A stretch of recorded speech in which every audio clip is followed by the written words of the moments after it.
Assalamualaikum warahmatullahi wabarakatuh. Selamat pagi anak-anak. Kita bertemu lagi pada semester 2. Kita lanjutkan dengan bab 4. Semangat Kebangkitan Nasional tahun 1908. Kita bisa melihat gedung sekolah Dokter Jawa tempat berdirinya Budi Utomo. Semangat Kebangkitan Nasional tahun 1908 kita bagi menjadi 3 sub bagian. A. Kondisi bangsa Indonesia sebelum tahun 1908.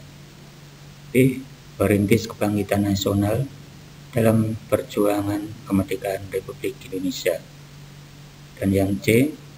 Mewujudkan persatuan dan kebanggaan sebagai bangsa, wujud nilai kebangkitan nasional. A. Kondisi bangsa sebelum tahun 1908. 1. Penjajah Belanda di Indonesia dimulai sejak berdirinya VOC pada tanggal 20 Maret tahun 1602. 2. Saat itu berbagai bentuk kekerasan menimpa rakyat Indonesia. Penderitaan rakyat Indonesia dialami dalam berbagai kehidupan. 3.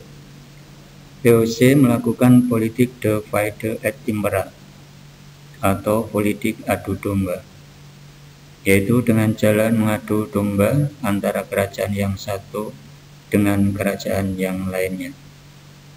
Buat perjuangan sebelum tahun 1908 adalah bersifat kedaerahan, sehingga dari kenyataan di atas, maka Belanda dengan mudahnya menumpas perlawanan bangsa Indonesia.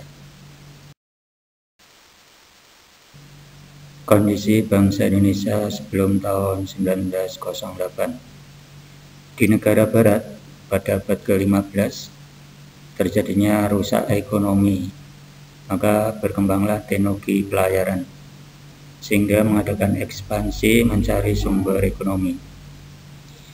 Tidak hanya melakukan perdagangan, melainkan langsung menguasai dan menjajah negara yang mereka anggap baru diketemukan.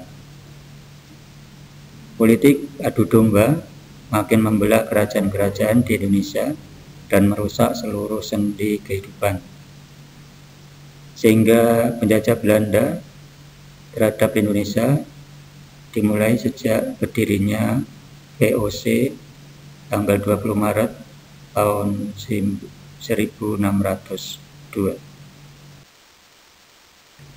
Kita bisa melihat di sini pelayaran di lautan Indonesia yang sangat luas dengan lautnya. Para penjajah mengambil kekayaan Indonesia yang hasilnya sangat melimpah. Di Indonesia kita kalah teknologi, maka banyak para pedagang barat yang datang ke Indonesia. Kedatangan Belanda yang dipimpin oleh Daendels tahun 1808 sampai 1811, Daendels melakukan kerja rodi, yaitu kerja yang tanpa dibayar untuk membangun jalan untuk kepentingan militer, yaitu antara Anyer sampai Panarukan, sehingga bangsa Indonesia banyak yang menderita, bahkan mati karena kejamnya Belanda. Dilanjutkan oleh Van der Bos, yaitu Gubernur Jenderal Hindia Belanda yang ada di Indonesia, menerapkan tanam paksa atau disebut kultur stelsel. Ini mewajibkan rakyat menanam tanaman yang diperintahkan pemerintah dan hasilnya diserahkan pada pemerintah Hindia Belanda. Banyak rakyat Indonesia yang jatuh miskin, bahkan kita menanam padi namun hanya boleh makan katul atau bekatul.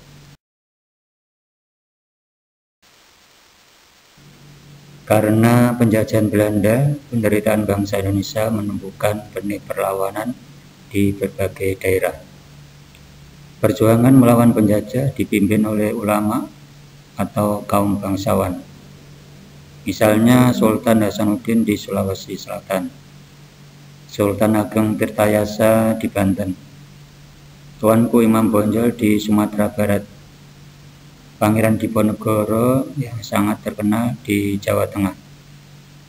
Memimpin perjuangan rakyat melawan penjajah, perjuangan rakyat untuk mengusir penjajahan belum berhasil. Hal ini disebabkan perjuangan masih bersifat kedaerahan dan belum terorganisir secara modern, dan kita juga kalah dalam persenjataan.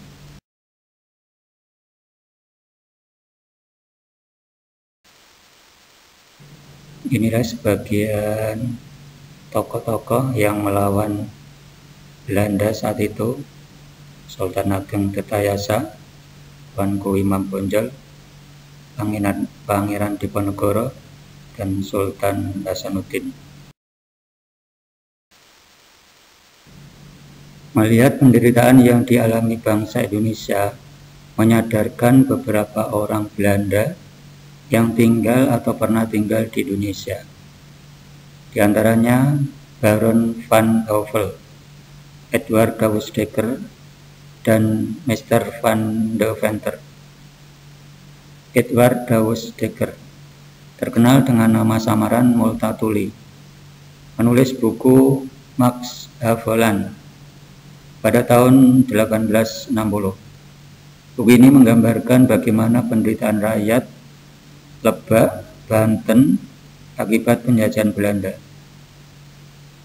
Mr. van Deventer mengusulkan agar pemerintah Belanda menerapkan politik balas budi. Politik balas budi terdiri dari 3 program, yaitu edukasi, transmigrasi, dan irigasi.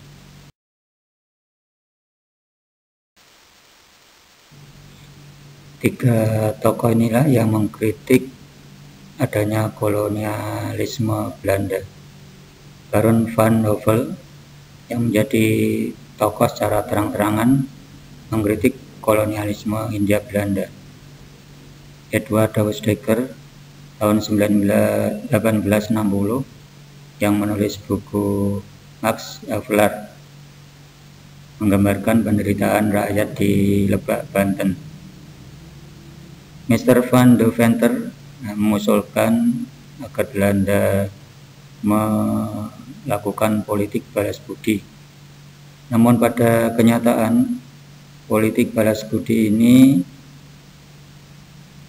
setelah ada desakan dari beberapa pihak, Belanda melakukan itu, namun disalahgunakan.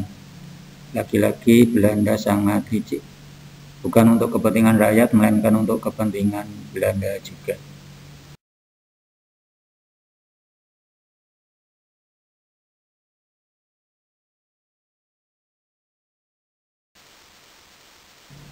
Demikian anak-anak pada pembahasan sub A. Pembahasan sub B akan kita lanjutkan. Namun sebelumnya, untuk mengikuti bab selanjutnya, silakan subscribe dan like agar bisa mengikuti pembelajaran dengan baik. Semoga kalian selalu berhasil. Assalamualaikum warahmatullahi wabarakatuh.